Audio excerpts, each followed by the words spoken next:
Hello, today we're talking about decluttering your shoes.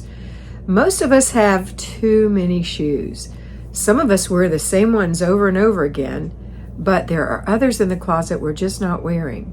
So make sure that you go through your shoes season by season. You don't have to do it all at once. Separate out your winter shoes from your fall and spring shoes, and you may just have two kinds, cold and warm, whatever. But go through those shoes that you're currently wearing and get rid of the shoes that are not being worn or don't go with anything you have.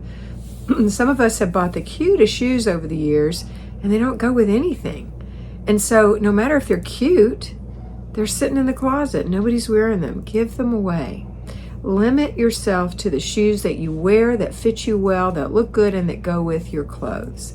That is going to make your closet much more organized. And then just leave out the shoes that you're wearing this season. Have a great day.